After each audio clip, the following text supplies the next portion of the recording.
함께 보실 하나님의 말씀 로마서 1장 1절에서 15절입니다. 로마서 1장 1절에서 15절.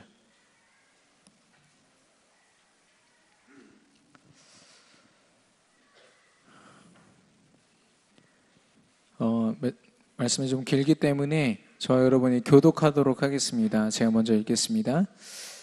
로마서 1장 1절에서 15절입니다. 예수 그리스도의 종 바울은 사도로 부르심을 받아 하나님의 복음을 위하여 택정함을 입었으니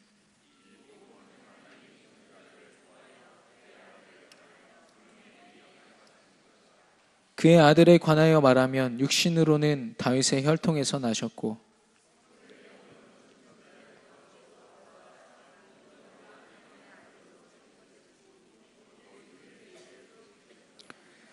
그로 말미암아 우리가 은혜와 사도의 직분을 받아 그의 이름을 위하여 모든 이방인 중에서 믿어 순종하게 하나니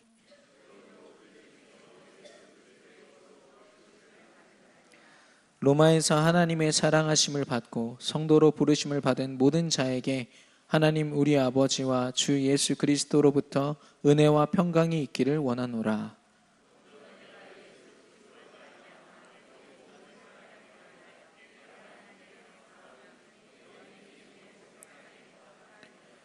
내가 그의 아들의 복음 안에서 내 심령으로 섬기는 하나님이 나의 증인이 되시거니와 항상 내 기도에 쉬지 않고 너희를 말하며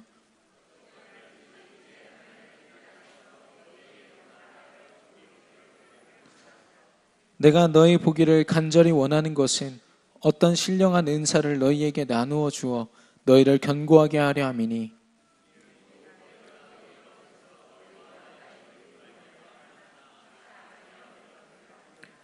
형제들아 내가 여러 번 너희에게 가고자 한 것을 너희가 모르기를 원하지 아니하노니 이는 너희 중에서도 다른 이방인 중에서와 같이 열매를 맺게 하려 함이로되 지금까지 길이 막혔도다.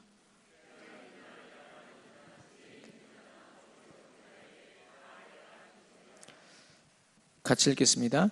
그러므로 나는 할 수 있는 대로 로마에 있는 너희에게도 복음 전하기를 원하노라. 아멘. 오늘 제목은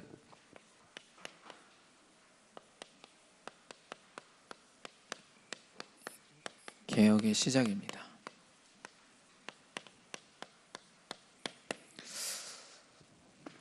이 로마서는 저 여러분이 강단의 말씀으로 받은 이 로마서는 바울이 로마에 있는 성도들에게 쓴 편지입니다. 그래서 거기 있는 성도들에게 이 구원과 믿음에 대해서 분명히 예수가 그리스도 되신 그 사실을 편지를 통하여 전달한 것입니다.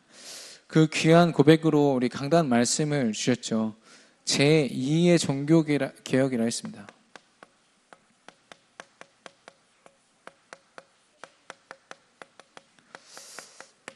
제2의 종교개혁인데요. 지금 세상은 기독교를 말살하려고 정책을 펴고 있습니다. 근데 예전에는 기독교를 직접적으로 핍박했어요. 핍박했고 탄압했습니다. 그래서 그들이 더 이상 말씀운동 못하도록 했으나 많은 성도들이 그 핍박을 피해서 숨어서 더 큰 운동을 벌였던 게 복음 운동이었거든요. 초대교회 운동이고요. 그러나 지금은 핍박하지 않습니다.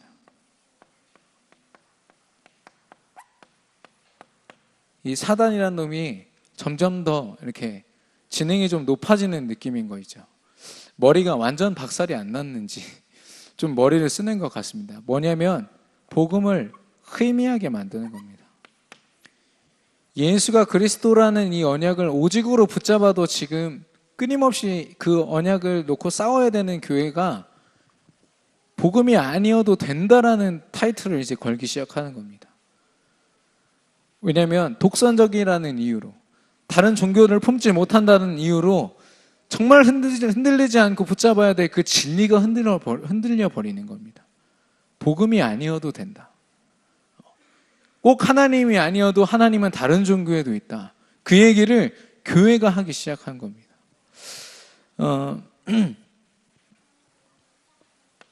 그래서 우리가 분명히 해야 할 유일성, 복음에 대한 유일성, 오직에 대한 부분들을 완전히 흔들어 버리는 거죠. 이 속에서 우리 렘넌트들이 크고 있고 우리가 직장 생활을 하고 학업을 하면서 살아가고 있습니다. 그 아사쿠사라는 신사 여러분 아십니까? 굉장히 큰 일본의 신사거든요.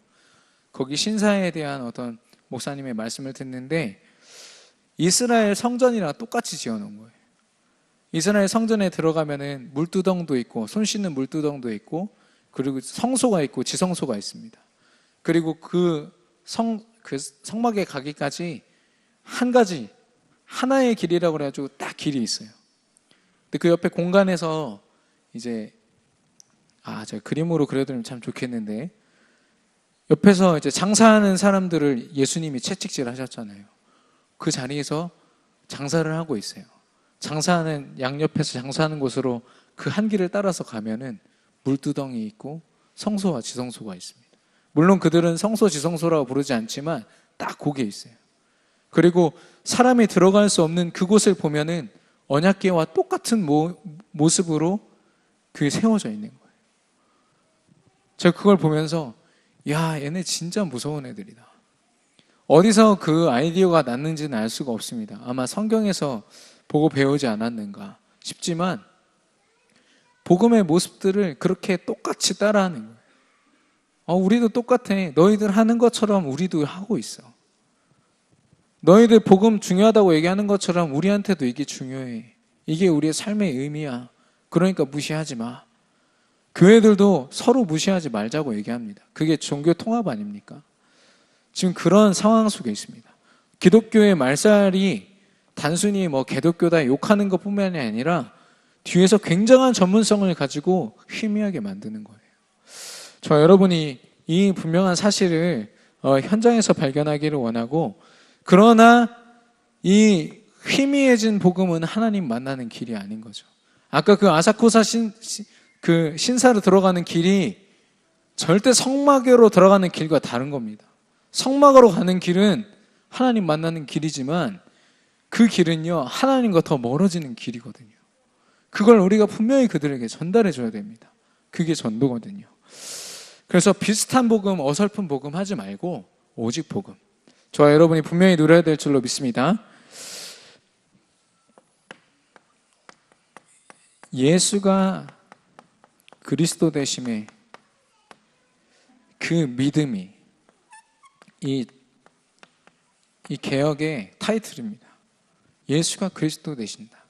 너무 많이 들었지만 이게 우리에게 믿음이 되고, 또 이 믿음은 무엇이냐?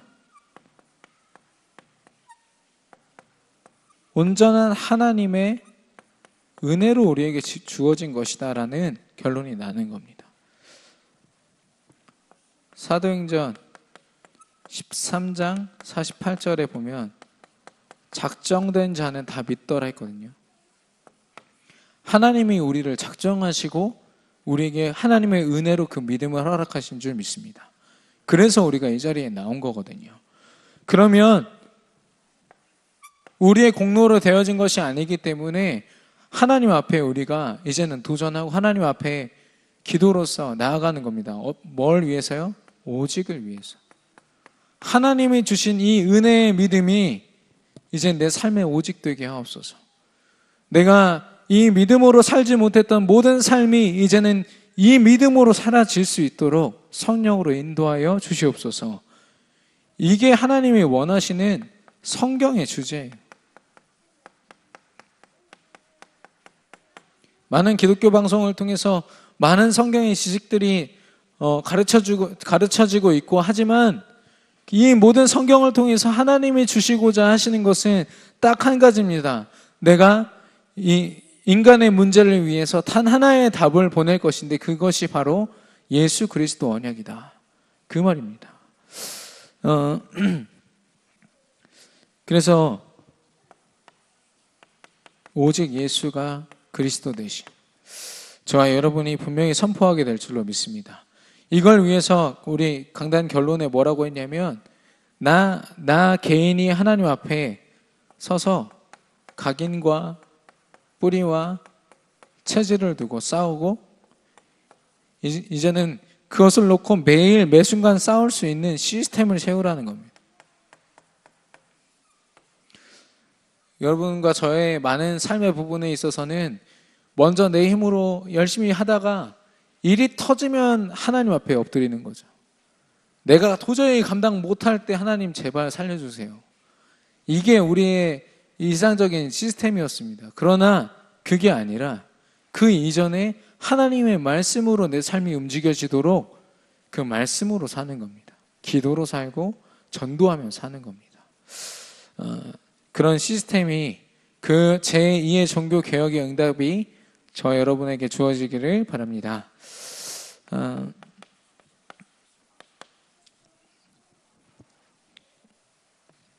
우리가 함께 이 개혁의 시작이라는 제목으로 나눌 텐데요. 그 개혁을 할 때 해야 되는 게 무엇이냐면은 문제가 무엇인지를 보는 것입니다. 개혁이라는 것은 새롭게 다시 돌아간다라는 뜻이거든요. 다시 돌아가려면 지금 내가 무엇이 잘못되어 있는지를 봐야 되잖아요. 우리가 속해 있는 그 현장을 볼 때 가장 큰 문제는 무엇이냐? 근본 문제입니다.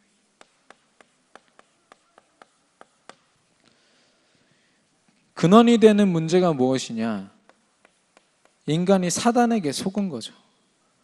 사단이 아주 교묘한 방법으로 속입니다. 사단이 뭐라고 했습니까? 하와에게 하나님이 이 동산 모든 실과를 먹지 말라고 하셨니? 라고 했어요. 하나님은 그렇게 말씀하신 적 없는데 사단이 그렇게 속인 거예요. 하나님을 마치 피해 주시는 분으로, 하나님이 마치 우리 인생에 손해 주시는 분으로 생각하게 만드는 거죠. 불신자들은 그렇게 생각합니다. 하나님 모르는 사람들은 내가 교회 가고 내가 뭘 하는 게 시간을 빼앗기고 내가 뭔가를 위해서 집중할 수 있는 것들을 빼앗긴다고 생각을 해요. 그래서 쉽게 도전을 하지 못하고 삶을 바꾸지 못합니다.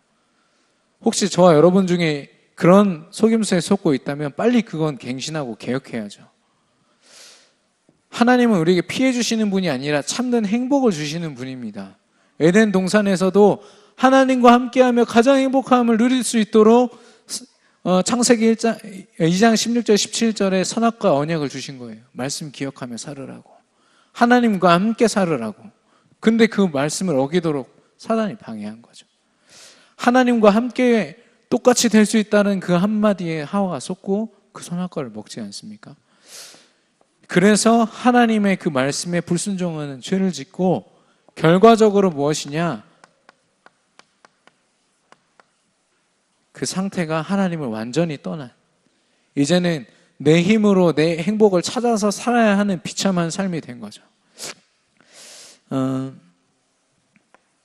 여기서 시작된 것이 뭐냐? 인생 문제입니다.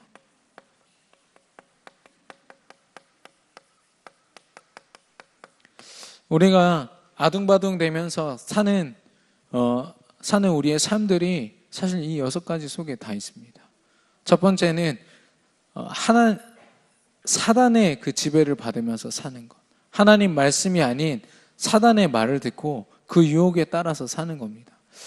저는 지난번에 이렇게 말씀을 좀 질문을 해보니까 이 제사하시는 분들, 제사를 준비하고 조상을 위해서 이렇게 제사 음식을 준비하고 하는 분들이 굉장히 저는 괴로울 거라고 생각을 했어요.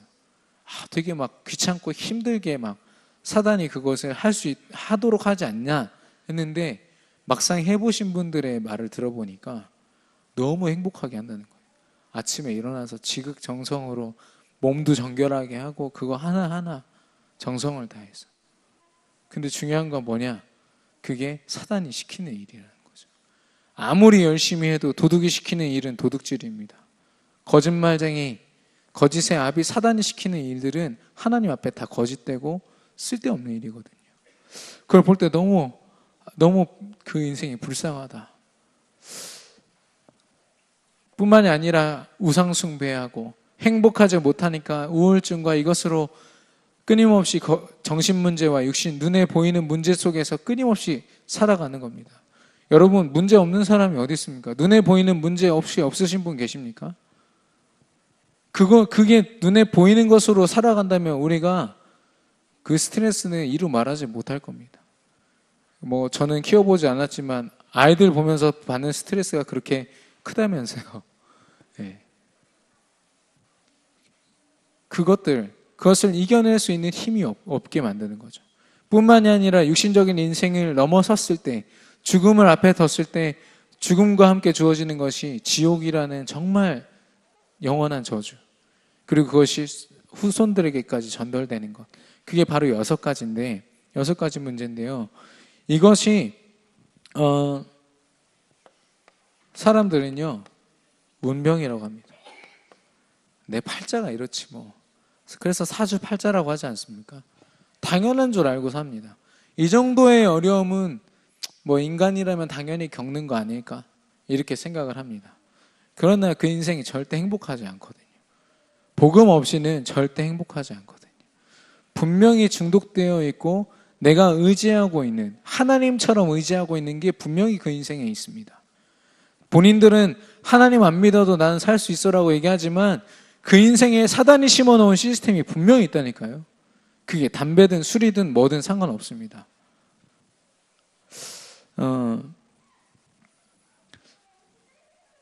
그래서 사단이 그들에게 주는 이 운명은요, 결국엔 그들에게 재앙이 됩니다.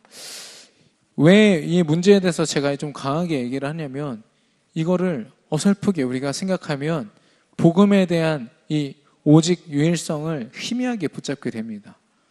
오늘 하루를 살았는데 삼오늘 안 해도 살만하네? 그러니까 매일 삼오늘을 대충 하면서 사는 겁니다. 삼오늘을 안 했을 때 나의 영적인 상태를 정말 면밀히 볼 수 있다. 그 사람은 삼오늘 안 할 수가 없는 사람입니다. 그래서 이걸 이야기하는 거거든요.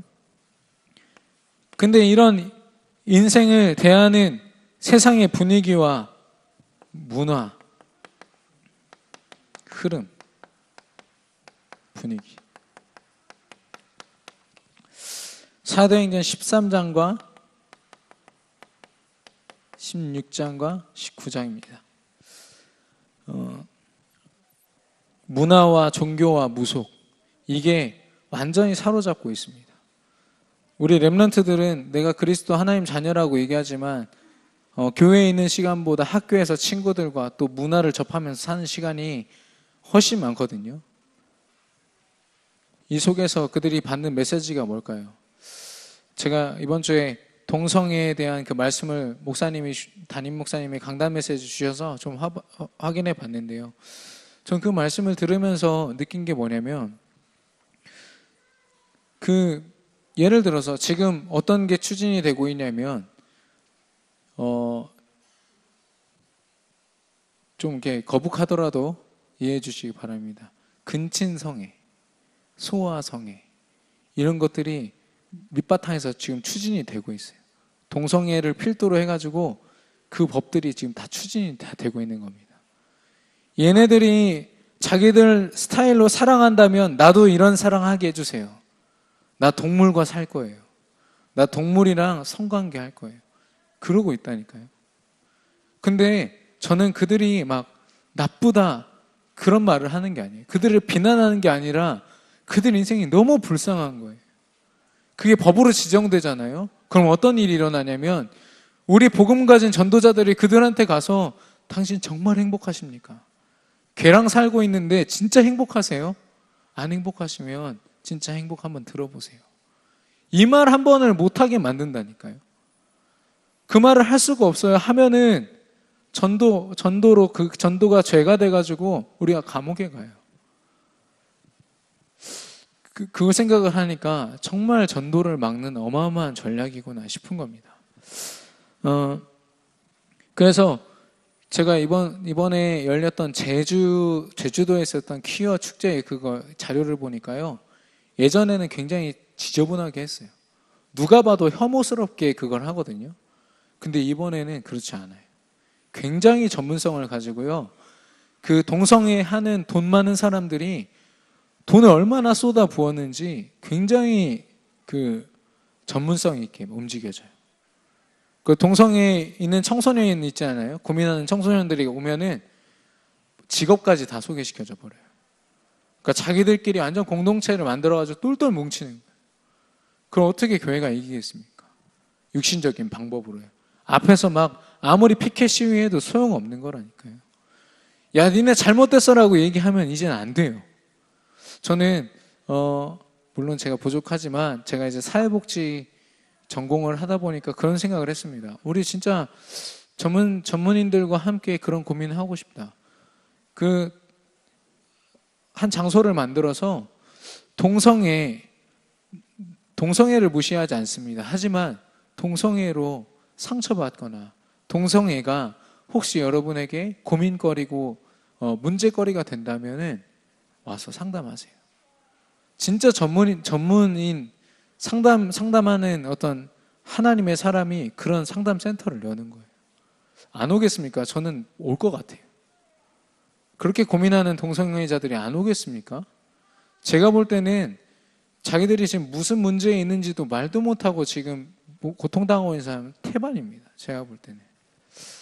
그들을 보면서 그들을 인정하라고요? 창세기 3장으로 죽고 있는 게 눈앞에 보이는데 그걸 인정하라고요? 그게 지금 세상의 메시지 아닙니까?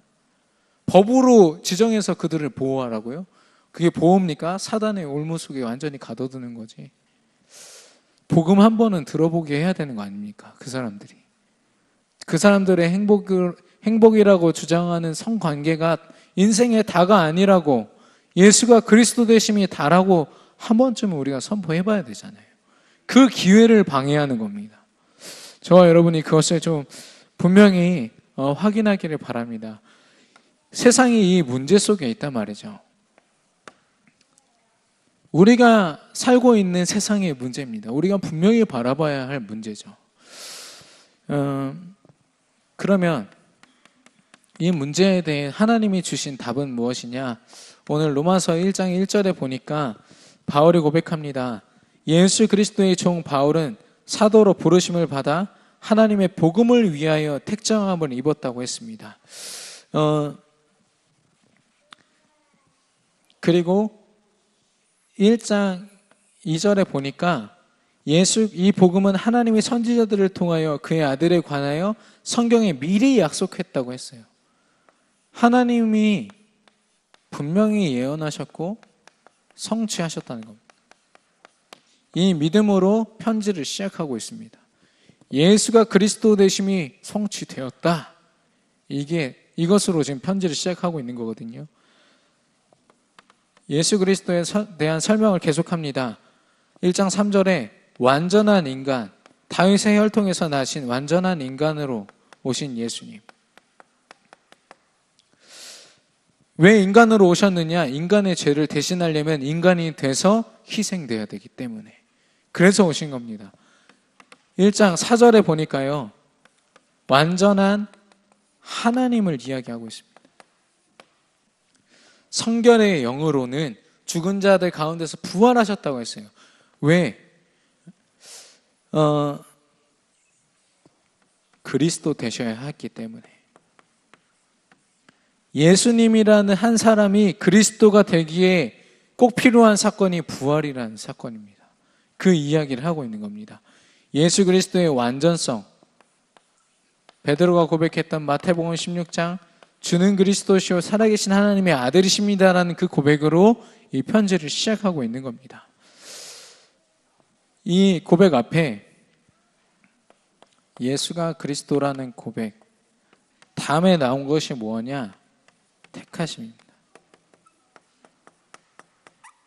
여기서는 부르심이라고 표현되어 있습니다.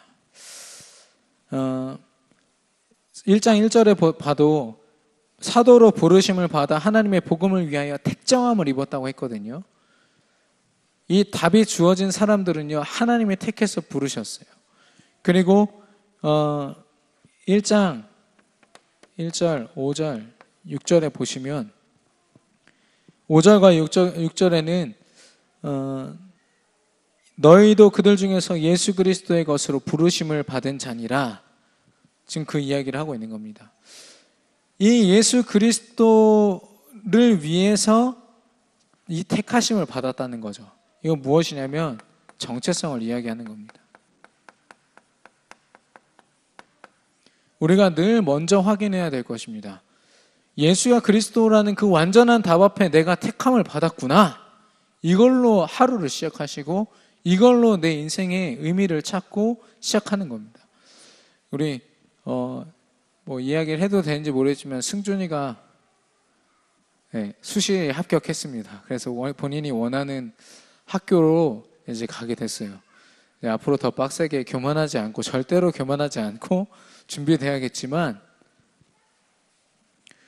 그 학교에 가서도 우리 승준이가 분명히 해야 될 게 뭐냐, 내가 이 학교에 와서 내 전공을 하겠지만 그 이전에 나는 예수 그리스도 답을 알고 하나님 앞에 택하심을 받은 하나님 자녀다. 이걸로 시작해야 되는 겁니다. 분명히 이것을 바울이 지금 이야기하고 있는 겁니다. 너희들이 답을 가진 하나님의 사도고 제자들이다. 저 여러분이 이 믿음으로 이 답을 가지고 현장에 서기를 바랍니다. 그러면 이 답을 가지고 시스템을 세우라고 하셨거든요. 시스템은 공장을 생각하시면 됩니다. 그냥 재료만 넣으면 물건이 생산되어지는. 우리가 그 시스템 앞에 우리 인생을 드렸는데 제자가 세워지는 그런 시스템. 생명이 살아난 시스템. 무엇이냐? 개인이 먼저 도전할 것은 예배입니다. 예배에 도전하면서 사모는 그리고 전도 대상자.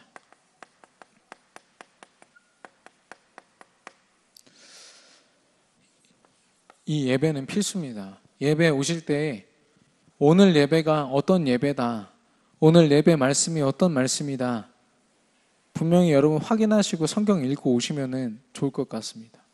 오셔가지고 오늘 이런 예배였구나, 오늘 이런 제목이었구나 깜짝 놀라지 마시고, 그 전날 우리 박은란 전도사님이 쭉 문자로 돌려드리잖아요. 오늘 제목이 뭐고 본문이 뭡니다. 그럼 그거를 성경을 한 번씩 찾아보시는 거예요. 그래서 예배를 충분히 준비하고 예배에 손님으로 오시는 게 아니라 주역으로 오시는 겁니다. 그 예배의 주인으로. 그리고 날마다 내게 주시는 그 말씀, 강단의 말씀으로 삶 오늘을 사는 거죠. 왜 전도 대상자를 놓냐면 이 전도 대상자를 놓고 고민하는 그 시간들이 없으면 내가 전도 제자로 쓰임받기가 쉽지 않습니다. 그래서 아예 사모를 하실 때, 시작하실 때, 도전하실 때 전도 대상자를 고민하시는 거예요. 내가 만나는 모든 사람들에게 복음이 증거될 수 있도록 그리스도가 드러나게 하옵소서 기도하는 거죠. 두 번째는 우리 교회입니다. 교회라는 것은 눈에 보이는 우리 교회도 있겠지만 영적인 하나님의 자녀들이 모이는 모든 모임을 이야기합니다. 이 모임에서 우리가 해야 할 것은 말씀과 전도 포럼입니다. 내게 무슨 말씀을 주셨는지, 내가 어떤 전도를 어떻게 하고 있는지, 내가 어떤 대상자를 놓고 이렇게 기도하고 있다, 이 포럼이 되어야 됩니다. 우리가 모여지는 구역 예배와 또 모든 우리 기관장 회의라든가 그런 많은 회의들 속에서 행정적인 일도 중요하지만 그거보다 사실상 더 중요한 부분이 뭐냐? 영적인 부분이에요.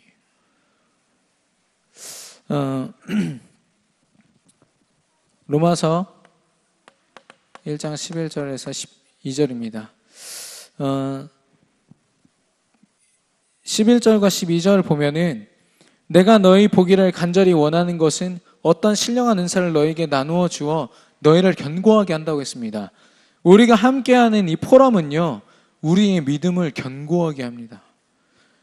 12절에 뭐라고 했냐? 이는 곧 내가 너희 가운데서 너희와 나의 믿음으로 말미암아 피차 안위함을 얻으려 함이라. 두 사람이 포럼할 때 그 믿음을 서로 나누고 그 믿음이 더욱더 강해질 때 그들의 삶이 반석 위에 세워지는 겁니다. 안위함을 얻는다는 것은 말로 위로를 받는다 이런 뜻을 넘어서 하나님의 말씀 위에 우리가 세워진다라는 뜻입니다. 포럼이 그렇게 중요한 거예요. 어, 그리고 이제는 우리가 현장에 나아가서 그리스도를 증거하는 것입니다. 로마서 1장 13절에서 14절 보니까 14절에 보니까 바울이 고백합니다. 헬라인이나 야만인에게나 지혜 있는 자나 어리석은 자에게 다 내가 빚진 자라 라고 했습니다. 내가 빚졌다고 했거든요. 그 사람들이 뭔데 내가 빚졌습니까? 왜? 하나님의 은혜 때문에. 예수가 그리스도 되심을 깨닫게 하신, 믿게 하신 하나님의 은혜 때문에 내가 빚졌다고 했어요. 그래서 이방인들 헬라인에게 내가 이 복음을 전하지 않음으로 내가 빚졌다고 했거든요. 그럼 그 빚을 갚는 방법이 무엇입니까? 복음 전하는 거. 바울은 그 중심으로 전도한 거예요. 우리처럼 시간이 나니까, 내가 용기가 나니까, 뭐 하니까 전도한 게 아니라, 물론 여기 계신 분들은 아니라고 믿겠지만 바울은 그게 빚진 겁니다. 내게 주신 이 복음이 너무 커서, 그 축복과 그 은혜가 너무 커서 전하지 않으면 난 빚진 자로서 살아갈 수가 없다. 지금 그 고백을 하고 있는 겁니다. 아까 어떤 청년한테 미션을 줬어요. 제가 지금 직업을 가지고 일을 하고 있는데 11월까지 만나는 모든 사람들에게 복음을 한번 전해봐라. 그랬더니 당장 그거를 시행해 본 거예요. 복음을 딱 전하려니까 그게 그 사람이 신천지네. 대화하다가 크게 3가지를 회개했다고 했는데 제가 급하게 듣느라고 하나를 까먹었습니다. 2가지를 회개했다고 하네요. 뭐냐면 첫 번째는 그 사람이 뭐라고 했냐면 내가 30분만 먼저 얘기해도 되겠습니까? 얘기하더래요. 신천지 성도로서 내가 30분만 내가 아는 도를 설명하고 싶습니다. 먼저 담대하게 딱 얘기하니까 거기서부터 벌써 회개가 되는 거예요. 나는 이 사람을 그렇게 많이 만나면서도 10분만 시간 내놔라 이런 말을 해본 적이 없는데 이 사람이 담대하게 나한테 그 그리스도도 아닌 이상한 도를 설명하는 거죠. 그러니까 벌써 여기서 회개가 됐고, 2번째는 뭐냐? 이 사람이 온갖 말씀을 가지고 막 쏟아내는데 그걸 반박할 힘이 없는 거예요. 아, 내가 성경으로 훈련받지 못했구나. 내가 정말 하나님 말씀으로 오직 예수 그리스도를 선포할 수 있는 훈련을 못 받았구나. 그걸 가지고 하나님 앞에 회개했다고 하더라고요. 그러면서 이제 많은 회개 이야기를 하길래 아니다. 분명히 전도 제자로 쓰이기 위해서 그 사람 오늘 만나게 하신 거니까 절대 뭐 실망하거나 이렇게 하지 말고 하나님 앞에서 다시 한번 서라. 이렇게 좀 미션을 줬습니다. 우리가 현장에 전도 제자로 서기를 원합니다. 현장 앞에 질질 끌려다니는 그냥 하나님 자녀 코스프레하는 껍데기만 하나님 자녀 말고요. 누구를 만나도 오직 예수 그리스도 외엔 답 없다. 선포할 수 있는. 그리고 그리스도 없어서 죽어가는, 그리스도 없이 부자 되어 있는 사람들을 보면서도 눈물 흘릴 수 있기를 바랍니다. 그들을 부러워하지 말고요. 어제 김주혁이라는 배우가 엊그저께 죽었죠. 교통사고로 죽었는데 그 인생이 얼마 전에 영화 하나를 다 마무리 졌다고 해요. 영화 찍는 것을. 근데 그게 유작이 될지 본인이 알았겠습니까? 인생사 아무것도 알 수 없는 거죠. 그런 이렇게 비참함 속에서 송중기랑 또 송혜교가 결혼을 했잖아요. 이게 세상 삽니다. 예. 그 속에서 사람들이 그냥 불행한 일도 있는 거지. 지금 자기가 가지고 있는 창세기 3장 문제를 보지 못한 채 있는 거죠. 저와 여러분이 분명히 그 사실을 전달해야 될 줄로 믿습니다. 결론입니다. 오늘 개혁의 시작이라고 했는데요. 저와 여러분이 시작하면서 함께 점검해야 될 게 있습니다. 그 링컨 대통령이 했던 거죠. 복음을 위한, 복음에 의한입니다. 좀 쉽게 여러분에게 설명해 드리려고 이렇게 했는데요. 복음의라는 말은 우리의 삶의 모습입니다. 우리의 모든 모습을 통하여 복음이 드러나는 삶을 이야기하는 거죠. 그리고 복음을 위한 사명, 예수가 그리스도 되심이 드러나는 것은 어떤 뛰어난 전도자의 삶이 아니라 우리의 사명입니다. 그리고 복음에 의한 우리의 의지를 이야기하는 겁니다. 우리가 경제 때문에 사는 것도 아니요, 의식주 때문에 사는 것이 아니요, 오직 예수 그리스도 때문에 사는 줄 믿습니다. 그 언약으로 우리가 시작하고 점검하는 거죠. 끊임없이 이게 반복돼야 됩니다. 계속 막 달려가다 보면 나를 점검하지 못하거든요. 말씀 속에서 이 두 가지를 같이 저와 여러분이 함께 인도받기를 바랍니다. 그런 말들이 있습니다. 우리가 너무 많이 들었다. 제사장, 왕, 선지자를 너무 많이 들었다. 그 말을 듣는데 화가 막 치미는 거예요. 그게 같은 어떤 사역자가 얘기해서 제가 거기선 말을 못했습니다만, 우리가 하나님 자녀가 무너지는 이유는 무엇입니까? 예수가 그리스도 되심 외에 다른 게 필요해서 그렇습니까? 아닙니다. 그걸 더 들어야 되거든요. 그 언약을 더 들어야 돼요. 아직 멀었어요. 20년 들었는데도 그게 안 된다. 더 들어야 됩니다. 내 안에 각인되기까지. 누가 푹 찌르면은 예수가 그리스도이 나올 때까지, 내 삶 속에서 그게 드러날 때까지, 저와 여러분이 평생 이 복음을 두고 이 개혁운동의 주역이 되기를 바랍니다. 우리 시간 주신 말씀을 붙잡고 함께 합심으로 기도하겠습니다. 하나님 아버지 감사합니다. 하나님께서 우리에게 개혁의 중요한 시작을 할 수 있도록 인도하여 주시고, 정말 세상은 이 복음이 아니라 말하며 끊임없이 이 복음을 희미하게 만들고 하나님 앞에 서지 못하도록 방해합니다. 하지만 하나님 아버지, 하나님의 은혜를 입고 나아가는 우리에게 분명한 문제를 볼 수 있는, 그리고 답을 분명히 오직으로 붙잡을 수 있는 믿음 허락하여 주옵소서. 오직 예수 그리스도 외에는 답이 될 수 없사오니 우리가 이것을 오직으로 붙잡고 절대 흔들리지 않도록 성령으로 인도하여 주옵소서. 우리 안에 시스템이 되기 원합니다. 예배의 주인이 되기 원하며 사모들과 전도대상자를 품고 기도하는 모든 시간들이 우리에게 시스템이 되게 하시며, 우리 교회가 또 우리 모든 성도들이 모이는 곳에 말씀과 전도의 포럼이 있게 하시며, 또 현장에서 오직 예수 그리스도를 정말 빚진 자로서, 하나님의 은혜를 입은 자로서 전달하기를 원하는 전도 제자로 살기를 원합니다.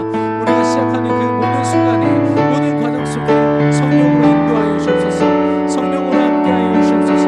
오직 하나님을 의지하며 나아가니 하나님께서 보여주셨습니다. 역사하여 주시옵소서.